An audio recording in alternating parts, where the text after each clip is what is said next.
Thumma salatu ala al-mukhtari fil qidami Maulaya salli wa sallim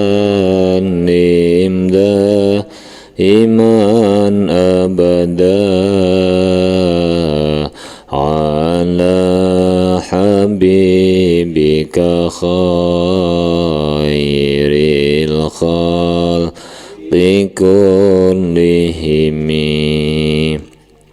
amin tadhakuri jiranim bidhi salami majazta dam'an jaramimuk lantim bidami maulaya salli wa sallim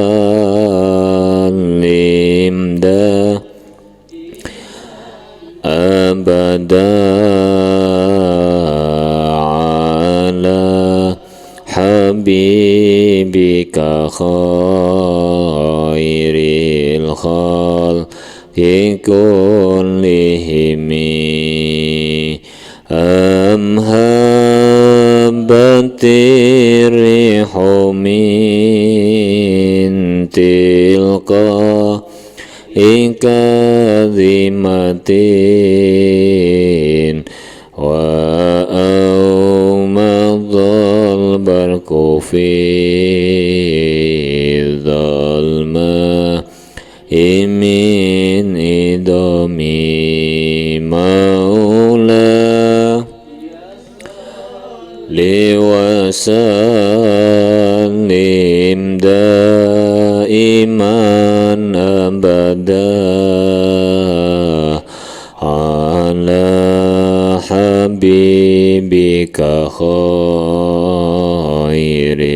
khalqi kullihimi fama li'ainayka in qultak fufahamata wa ma liqalbika in qultas tafiq yahimi maulaya salli lim daiman abada ala habibika khairil khalqi kullihimi huwal habibul ladzi turja syafa'atuhu likulli hawlim minal ahwa limuqtahami ya Rabbi bil Mustafa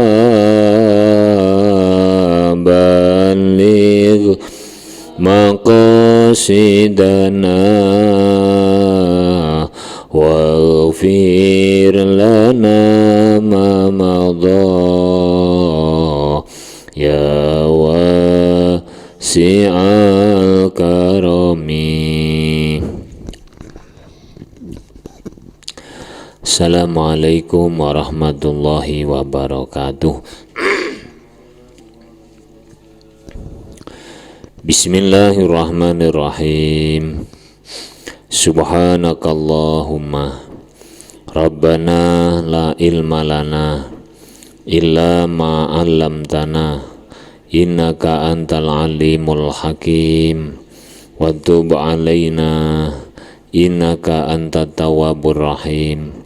wa taqabbal minna innaka antas sami'ul alim. Allimna min ladunka ilman nafi'a ya dzal jalali wal ikram. Al-Fatihah. Bismillahirrahmanirrahim.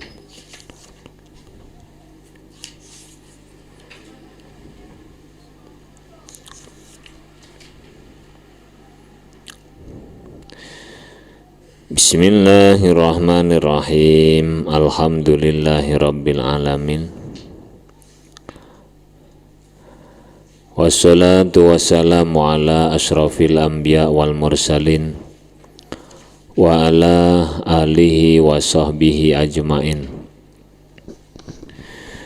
Qala al-mu'allifu rahimahullahu ta'ala wa nafa'ana bihi wa bi'ulumihi wa amadana bi asrarihi wa ada alaina bi barakatihi amin ya rabbal alamin.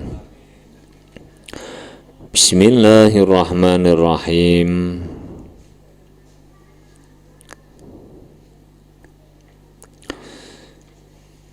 Wa kullu ma isti'malu qad haruma falyakuni ittikhaduhu muharramah wa nuqidat bisuwarin fi babi as-sulhi wa ya wa fathatun lil babi. Al-qaidatu as-sadisatu wal ishruna, utawi kaidah kang kaping 26. Iku ma haruma isti'maluhu haruma ittikhaduhu. Ma utawi perkara haruma kang haram apa isti'maluhu, amrih nggunakaken ma iku haruma haram apa ittikhaduhu, ngalap, nyimpen, mengambil ma. Wa kullu ma utawi sekabehane perkara qad haruma kang temen-temen haram apa isti'maluhu amrih nggunakaken ma,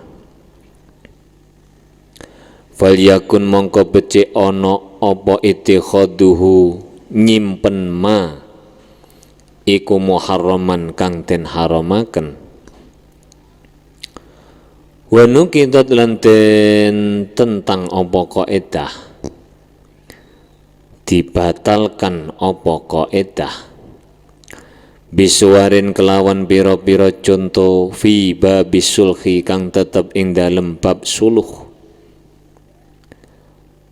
Wahya utawi surah iku fathatun buka lil babi maring lawang. Mahma yakun yasmaruhu walakin ujibu anha bi jawabin mutkin.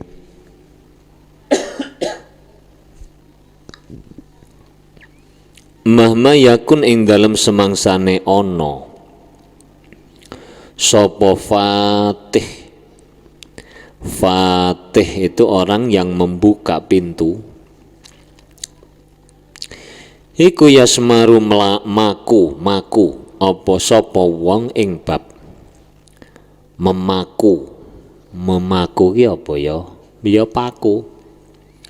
Walakin ujiba wa ujibulan tetapi neten jawab anha saking surah bijawabin kelawan jawaban mutkinin kang setitik, mutkinin kang yakinaken utawa setitik kang yakinaken.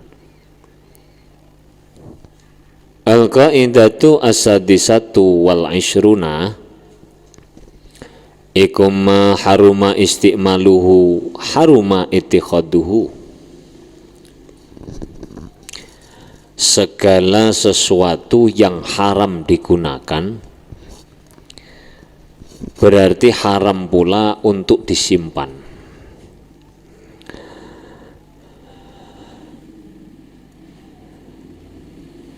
Di segala sesuatu yang haram untuk digunakan, maka haram pula untuk disimpan.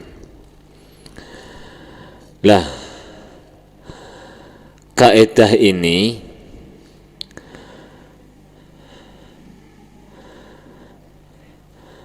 sebenarnya kenapa sesuatu yang dilarang untuk menggunakan? Bukankah yang dilarang itu menggunakan, bukan menyimpan? Tetapi kenapa menyimpannya saja juga tidak diperbolehkan? Seharusnya kan sesuatu itu hanya tidak boleh digunakan, tetapi mesti boleh disimpan. Tapi ini tidak. Sesuatu yang tidak diperbolehkan untuk digunakan juga tidak diperbolehkan untuk diambil. Karena begini, secara psikologi, orang itu kalau tidak punya atau tidak mendekati sesuatu atau tidak sedang melihat sesuatu, maka dia tidak akan punya keinginan untuk menggunakan. Tetapi kalau ada orang sudah punya atau melihat atau berkesempatan menggunakan barang itu, maka secara psikologi umumnya orang akan terdorong mencoba menggunakan. Ini kaidah ini berarti melakukan tindakan preventif itu jauh lebih utama daripada seperti dulu kaidah yang awal-awal, jalbul masoleh muqaddamun ala darul mafasid muqaddamun ala jalbil masoleh. Kerusakannya di mana yang ditolak itu? Hasrat keinginan menggunakan itu loh, sudah dicegah lebih dulu. Soalnya nanti kalau punya sepeda motor akan terangsang untuk coba keluar pakai sepeda motor. Seperti di pondok misalnya ada larangan, dilarang memakai HP. Berarti berlaku pula tidak boleh membawa, karena yang membawa HP akan terangsang nyoba. Diluk tok Pak, gak apa-apa. Coba kalau sudah tidak membawa HP, harap nyoba apa? Nah, ini kaidah ini punya latar belakang yang kira-kira demikian itulah. Di secara psikologi, orang itu kalau sudah punya biasanya akan lebih mudah menggunakan. Kalau belum punya, maka tidak akan mudah baginya untuk menggunakan. Oleh karenanya, kaidah ini bunyinya adalah tiap-tiap sesuatu yang tidak diperbolehkan menggunakannya, maka juga tidak diperbolehkan untuk menyimpan atau mengambilnya. Itu dasarnya banyak hadis. Misalkan saja ada hadis yang mengatakan bahwa Rasulullah telah melaknat arak pada 10 perkara yang berhubungan dengannya. Satu, bendanya, berarti araknya. Yang kedua, pemerasnya, produsennya. Yang ketiga, orang yang menyuruh memesan, berarti orang yang memesan itu, orang yang menyuruh memesan, agennya. Yang keempat adalah penjualnya, pengecer penjualnya. Kelima adalah pembelinya. Keenam adalah pembawanya, kurir. Jadi apa itu sing biasanya dicekel BNN ya kurir sabu gitu. Kurir sabu kan ana kurir sabu. Kurirnya itu juga dilaknat oleh Kanjeng Nabi. Kurir. Yang ke-7 adalah orang yang dibawakan arak, berarti orang yang pemesan. Nah, yang ke-8 orang yang memakan hasil penjualannya, ke-9 peminumnya, dan yang terakhir adalah penuangnya. Di diskotik itulah yang menuang toh. Dia tidak minum, dia tidak mabuk, hanya menyediakan gelas dan anggurnya sekaligus tempatnya. Ke-10 perkara yang terkait dengan khamr dilaknat oleh Rasulullah Shallallahu Alaihi Wasallam. Makanya apa? Sabu itu seharusnya tidak usah proses panjang-panjang. Siapa ketahuan membawa sabu, bunuh di tempat, selesai masalahnya. Tapi juga tidak menjamin juga kalau dibunuh di tempat selesai masalahnya, juga tidak ada jaminan. Nah ini terkait dengan dasar kaidah ini. Jadi tadi secara psikologi, kalau kita telusuri kenapa tidak boleh memiliki atau menyimpan barang, itu karena kalau memiliki akan terpancing menggunakan. Nah, hadis tadi yang saya sampaikan terjemahnya tadi, dapat kita pahami bahwa keharaman sesuatu benda tidak hanya terbatas pada hal-hal yang berhubungan langsung dengan benda itu sendiri. Misalnya tadi khamr itu kan yang dilarang khamr, meskipun tidak terkait langsung dengan pembuatan khamr, hanya menuangkan saja, itu sudah terkena apa? Konsekuensi hukum khamr itu sendiri. Nah, tetapi juga merambah yang berhubungan baik langsung ataupun tidak langsung. Nah, jadi semua yang terlibat. Berarti kalau saya karyawan pabrik khamr gimana Pak? Saya hanya packing kardus, termasuk mal'unun, termasuk yang dilaknati. Saya hanya sopir Pak, kurir, mal'unun, dilaknati. Makanya kalau cari pekerjaan itu yang terpenting, prioritas pertama adalah halal. Yang kedua nanti kamu boleh milih, yang ini lebih berat daripada yang lain. Oh saya milih ini aja. Itu prioritas yang sekian itu. Yang pertama harus kamu pastikan adalah pekerjaan ini legal, syar'i, bukan legal formal, legal syar'i. Kalau tidak dilegalkan syar'i, maka kamu kecuali nanti tidak kemudian memukul rata kurir. Sekarang kan musim kurir, beli bakso aja kurir kok, beli bakpao juga kurir karena takut kalau keluar ada corona. Ini andai kata ada kurir tidak tahu apa yang dia kirim, itu lain lagi. Ini dia tahu kalau yang dia kirim itu barang terlarang dan lain sebagainya. Lah, ada uraian dalam kitab Al-Fawaidul Janiyah bahwa menurut Imam Zarkasi, kandungan kaidah ini secara umum terbagi menjadi 2 bagian. Yang pertama adalah hal-hal yang haram digunakan dan yang haram disimpan menurut kesepakatan ulama. Jadi ada kajian yang membahas tentang hal-hal yang diharamkan menggunakan dan hal-hal yang diharamkan untuk menyimpan. Kemudian yang kedua, hal-hal yang haram digunakan tetapi tidak selalu haram untuk disimpan menurut sebagian ulama. Jadi ada hal yang tidak boleh digunakan tetapi tidak selalu mengikuti hukum tidak diperbolehkannya menyimpan menurut sebagian ulama. Lah, contoh dari bagian yang pertama tadi, hal yang digunakan, haram pula disimpan adalah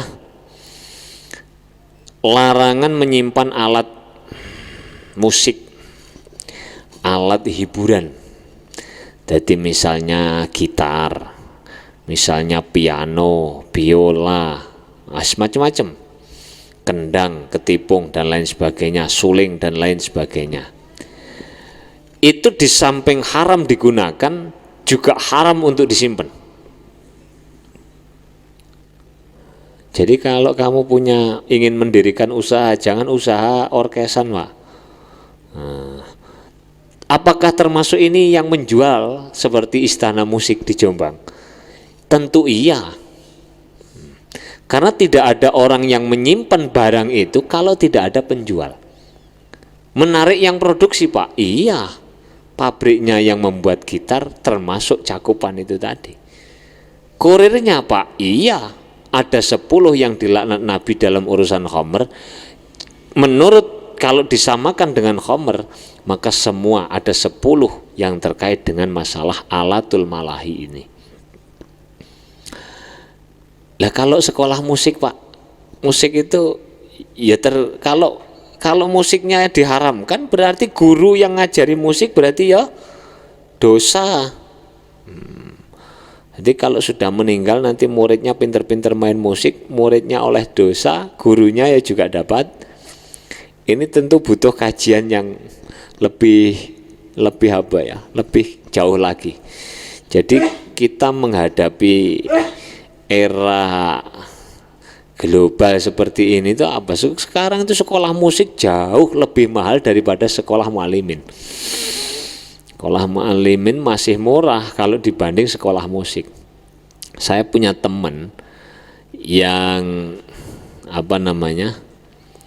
yang dulu pernah kerja di sekolahan musik itu. Itu dia gajinya 3 juta 1 bulan. Jadi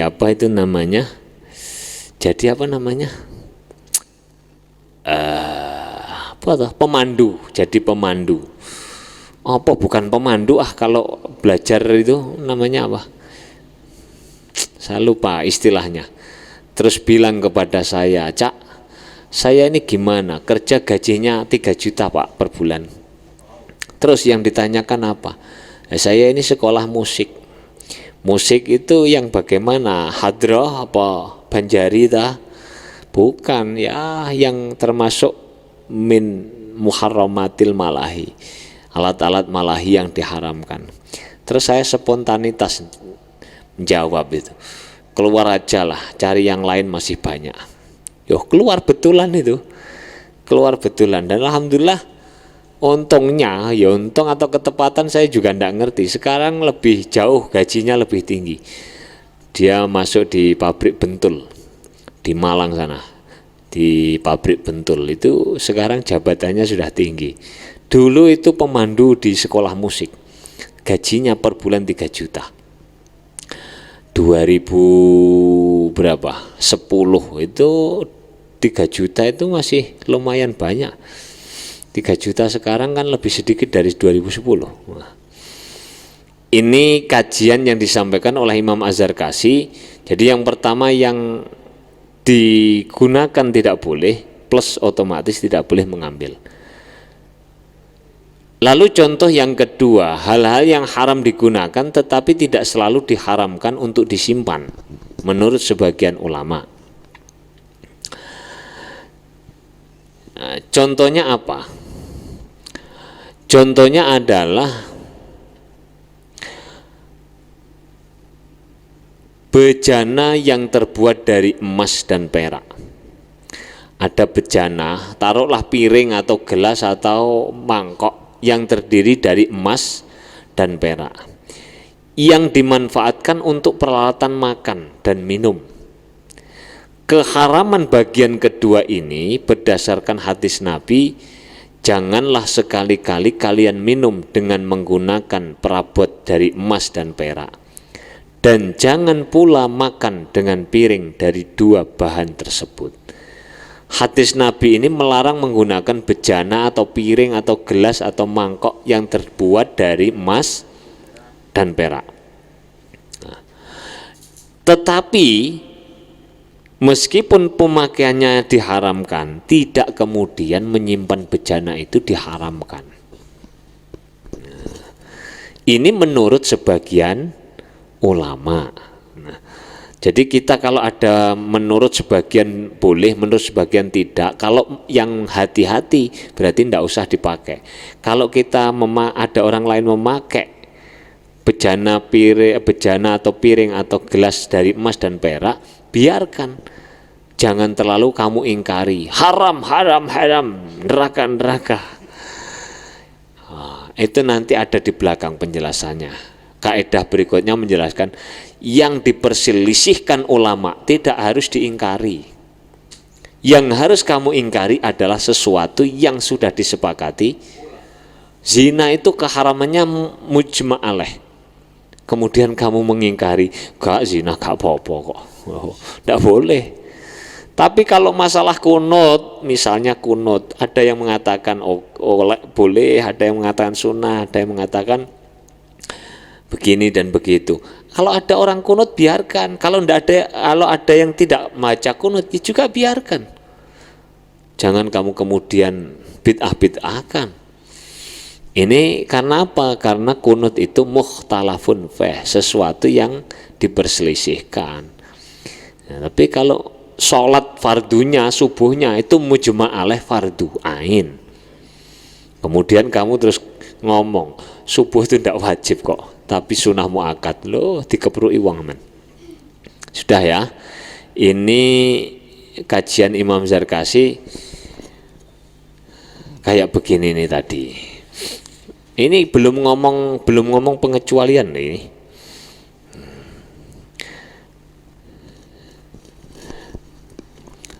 Sekarang ada yang perlu digarisbawahi dari apa yang disampaikan oleh Imam Az-Zarkashi tadi, bahwa konteks ini adalah yang tidak dibenarkan adalah penyimpanannya.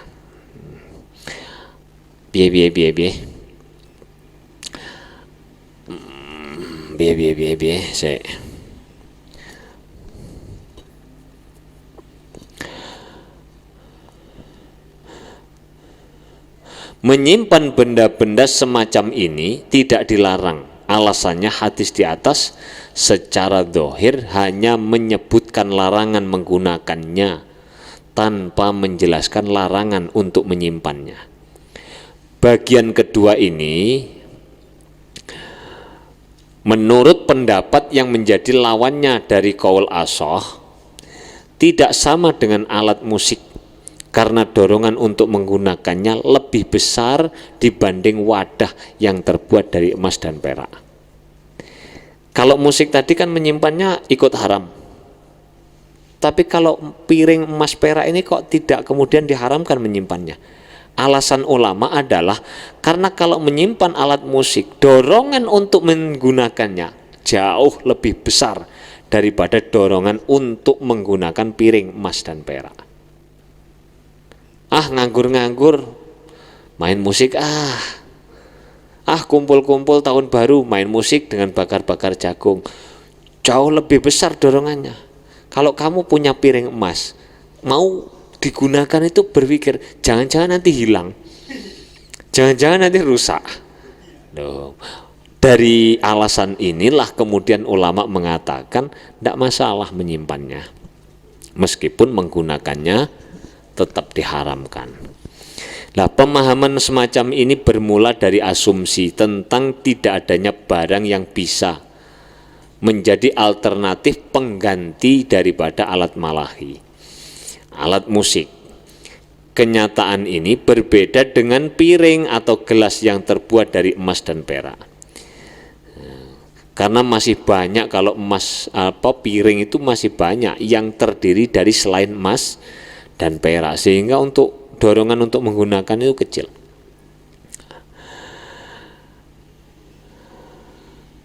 Wes ya.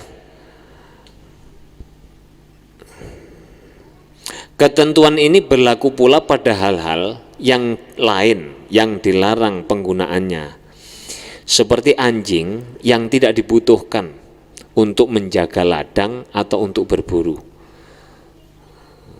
Berarti kalau dia menggunakan untuk berburu atau menjaga sawah atau ladang, maka i'tinaul kalbi, memelihara anjing itu boleh. Itu boleh. Lukisan makhluk hidup. Anjing yang tidak dibutuhkan itu tidak boleh. Lukisan makhluk hidup, kain sutra, perhiasan permata bagi pria, itu tidak boleh, dan lain sebagainya. Pertimbangan yang memicu lahirnya ketentuan ini adalah berdasarkan karakter psikologi manusia tadi. Ya tidak jauh-jauh lah, kalau kita puasa itu kenapa TV itu selalu mengiklankan marjan, minuman sirup itu loh. Itu setiap 5 menit sekali disetel, marjan, Mbah Marijan. Enak ese di gelas ono. Itu di alam bawah sadar kita itu akan apa? Kalau ke mall atau ke Indomaret atau ke Alfamart, yang namanya minuman riahanu puasa ya marjan. Itu secara psikologi begitu. Wong ono bahasa pribahasa Jawa itu apa? Witing tresno jalaran sangka kulino. Jadi misalnya enek arek wedok welek nurutmu, ono sing lanang ganteng, ya aja mbok salahno. Dhek senenge mergo apa? Witing tresno jalaran sangka kulino. Bendina iki gumbulane kuwi kok. Asale ya ora seneng blas, mbok bendina gumbul kuwi ora ketemu sedina kok goleki. Nah, itu secara psikologi begitu. Nah, sehingga di sini perlu digarisbawahi bahwa dalam konteks ini yang harus digarisbawahi dalam konteks ini adalah bahwa yang tidak dibenarkan adalah menyimpannya. Sehingga apabila barang-barang tersebut dimiliki bukan untuk tujuan menyimpan, melainkan untuk diperjualbelikan agar dapat dimanfaatkan untuk tujuan lain, maka hal semacam ini tidak menjadi persoalan. Misalnya emas tadi, tidak boleh kalau kamu simpan, kamu laki-laki, kecuali kalau kamu berikan kepada istrimu. Boleh kamu menyimpan dengan tujuan bukan disimpan, tapi diperjualbelikan, boleh. Nah, ini tentu kajian ini perlu dibaca yang lebih banyak lagi lah. Ini saya sampaikan kan sekilas-sekilas. Jadi supaya kamu tidak terpaku dalam ma haruma istimaluhu haruma ittikhaduhu secara mutlak, enggak. Jadi ada kajian-kajian yang memang dipilah-pilah oleh para ulama. Dah, sekarang contohnya. Yahrumu haram apa ittikhadu alatil malahi, nyimpen piro-piro alat lelahan, wa awanin naqdaini lan piro-piro wadah emas perak, wal khamri lan khamr, nyimpen khamr maksudnya, li hurmati isti'maliha krono harome amrih gunaaken alatil malahi. Lah kalau salon mixer Pak, itu bukan alat malahi itu kan alat bantu untuk mengeluarkan suara. Lah kalau yang dikeluarkan suara ngaji seperti saat ini ya tentu itu ikut. Tapi kalau digandeng gitar ya lain lagi. Nah makanya ini tadi saya sampaikan bahwa kajian yang ada dalam contoh ini sedikit, tetapi butuh dipelajari lewat kitab-kitab yang lain agar kita ini punya wawasan yang agak yang agak luas, tidak kemudian menjustis orang. Ya harumu haram apa iqtinaul kalbi, ngingu ngeramut asu, liman ketuwe wong lae yasidu kang ora berburu sapa men, masalan kelawan umpamane. Kalau di tempat saya, di kampung saya sana asli, itu banyak setiap 6 atau 7 rumah atau 10 rumah paling jauh itu pasti ada yang memelihara anjing. Kenapa? Karena musuhnya adalah babi. Banyak anjing saja babi masih luar biasa, apalagi ndak ada. Nah, itu berarti memelihara babi untuk menjaga atau untuk berburu boleh. Yahrumu haram apa iqtinaul khinziri ngingu celeng. Wal fawasikilan piro-piro hayawan kang fasek. Hayawan kang fasek itu hewan yang hanya menimbulkan kerusakan. Tapi ini tentu apa? Tentu istilah ini perlu apa ya? Perlu pembatasan. Jadi istilah hewan yang potensial rusaknya lebih parah, lebih banyak daripada manfaatnya itulah. Dulu kalau musang itu mungkin potensi fawasiknya 90%, tapi kalau sekarang beda lagi ceritanya. Setelah ada penelitian lahirlah kopi luwak. Akhirnya luwak itu diternak. Jadi kalau dulu kopi luwak itu betul-betul dari kebun kopi yang ada luwaknya, kemudian makan kopi dan BAB di sembarang tempat berupa kopi itu diambil. Dan ternyata rasanya lebih jos daripada kopi yang diproses biasa. Akhirnya luwaknya ditangkap, dimasukkan kandang, kopinya dipanen di situ. Ini apakah termasuk fawasik? Lah ini juga butuh perkembangan kajian. Maksud saya begitu. Contoh lagi apa? Fawasik yang dulu fawasik mungkin sekarang butuh dikaji. Apa ya? Ya nanti cari contoh lah. Yang dianggap fawasik dulu sekarang masih tetap dianggap fawasik atau enggak? Nah, seperti buaya yang dilindungi, diternak di kebun binatang itu termasuk kajian ini atau enggak, itu butuh dikaji. Yahrumu haram apa itikhadul hariri nyimpen sutra wal khuliyyi lan perhiasan emas lirrajuli kedue wong lanang. Laki-laki tidak boleh memakai emas, dan oleh karena tidak boleh memakai, menyimpannya pun juga tidak diperbolehkan. Wa kharajalan kejaba anzalika sange mengkono-mengkono furuk. Pengecualian dari kaidah ini adalah mas'alatul babi, permasalahane lawang, fisulhi ing dalem akad suluh. Fa innal as-sahha krana sak temene kaul as-sah iku innalahu sak temene tetep kedue wong apa fathuhum buka bab. Ida samara ing dalem nalikane maku sapa wong ing bab. Maku itu bahasa Indonesianya apa ya? Memaku pintu, memaku pintu itu alaihi ing atase wong. Wa yahrumulan haram alaihi ing atase wong apa istimaluhu amrih gunakaken bab biman'i ahli darbi, sebab larangane wong kang anduweni gang. Wong kang anduweni gang minal istimali saking amrih den gunakaken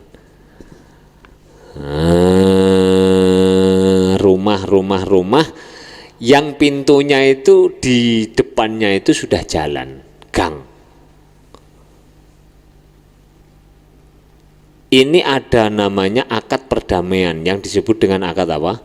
Suluh, akad perdamaian. Orang yang punya hak wewenang gang itu mengatakan, ini boleh kamu tetap ada di sini pintu kamu, tapi tidak boleh dibuat lewat. Nah, biarkan di situ pintunya tidak masalah, tapi tidak boleh lewat. Nah, meskipun qaul ashah mengatakan tetap boleh dibuka. Yang tidak boleh kan lewatnya. Membukanya apakah tidak boleh? Menurut qaul ashah boleh membuka. Lawannya qaul ashah mengatakan tidak boleh dibuka. Karena dengan membuka itu memancing untuk lewat dari pintu itu. Mudeng tegak. Ini apa namanya? Terkait erat dengan ini adalah kajian yang namanya Sadud Dari'ah. Nah, Sadud Dari'ah atau Sadud Dari'ah dalam kajian apa? Kajian usul fikih. memahami kaidah ini mengajak kita untuk lebih memahami pembahasan saddud dzara'i utawa saddud dzari'ah. Mengingat kajian kaidah ini dan juga kaidah berikutnya, nanti ada kaidah ma haruma akhduhu haruma i'ta'uhu. Rungokno ya, rungokno iki gak ono nduk kitab kene. Karena kajian ini, kaidah ini ke-26 dan kajian ke-27 plus kajian yang entar ya 27 ini ada kaitan yang erat dengan pembahasan saddud dzari'ah. Saddud dzari'ah.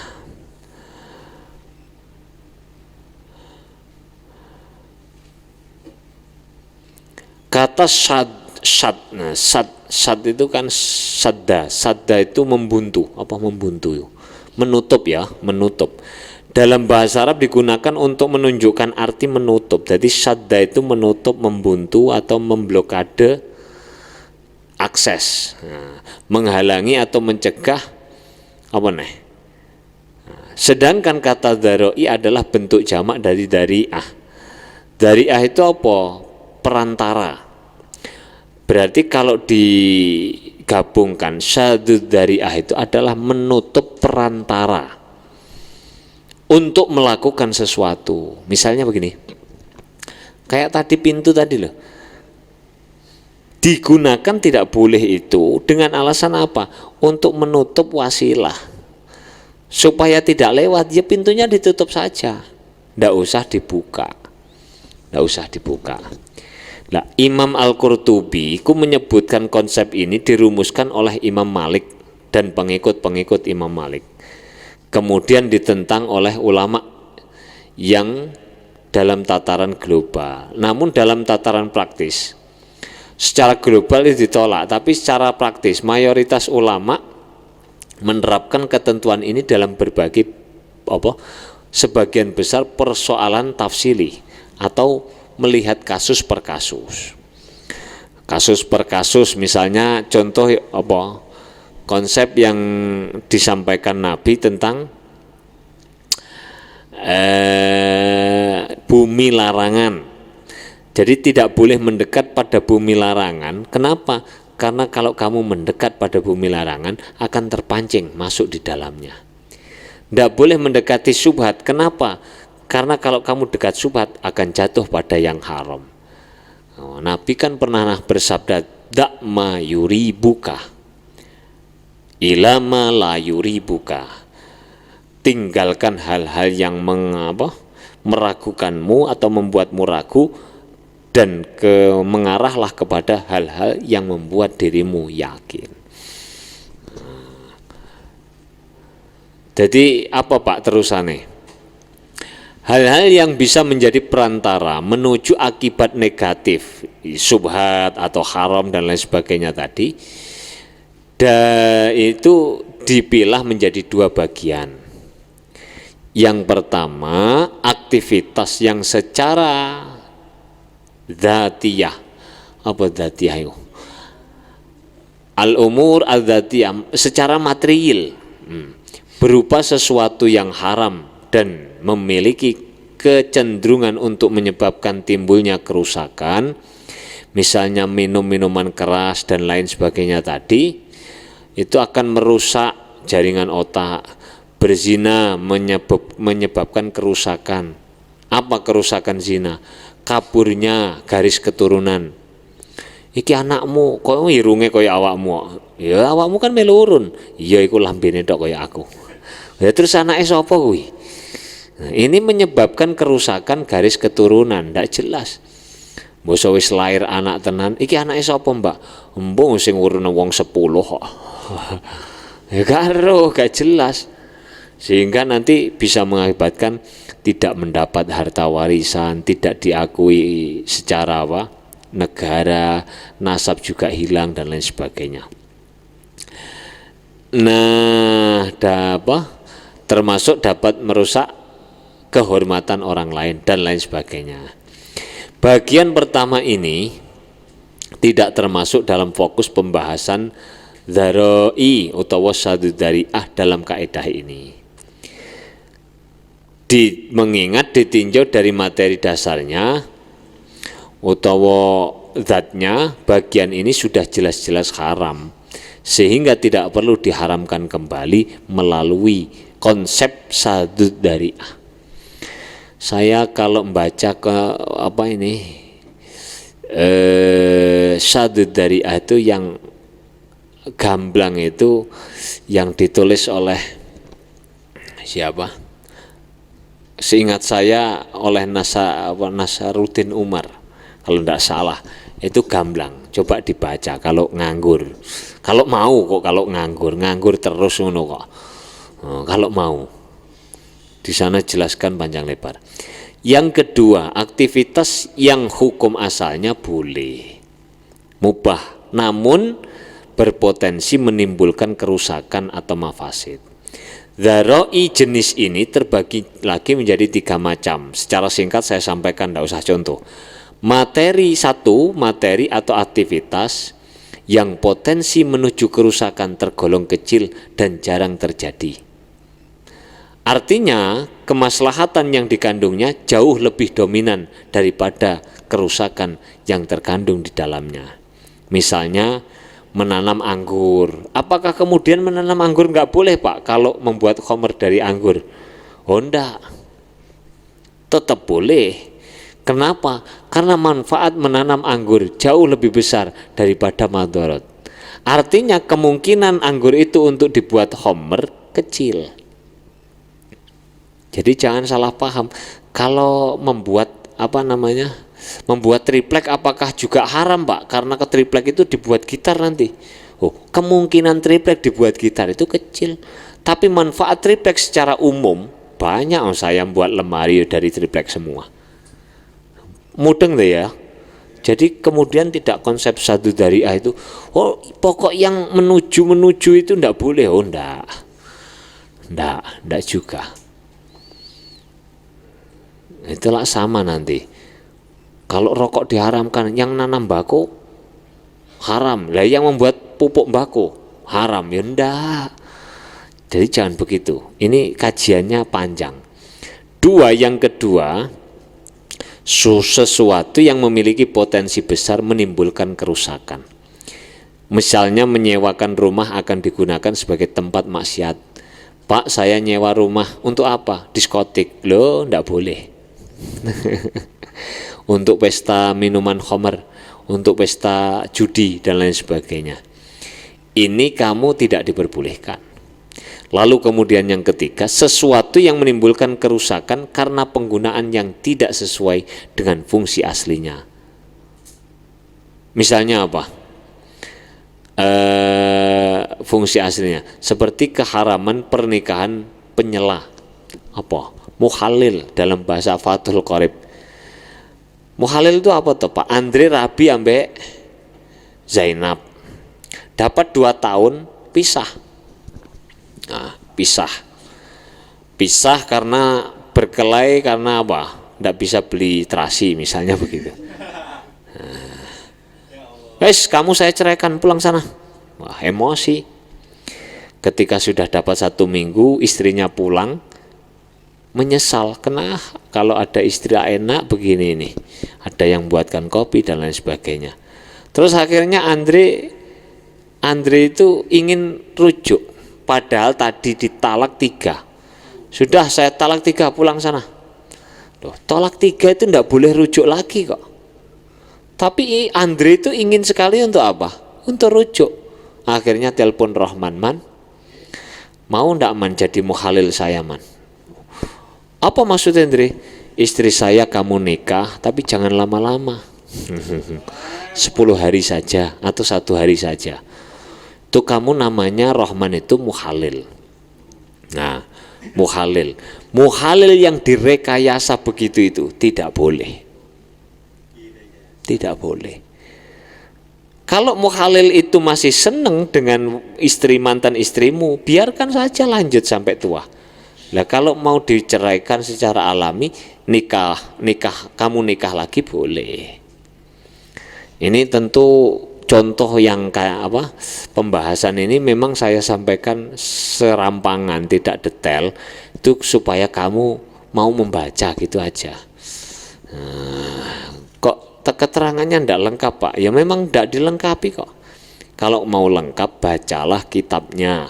Nah, bacalah bukunya yang bisa kamu baca. Sudah, ini terkait dengan maharuma isti'maluhu haruma ittikhaduhu. Rabbi fanfa'na bi barakatihim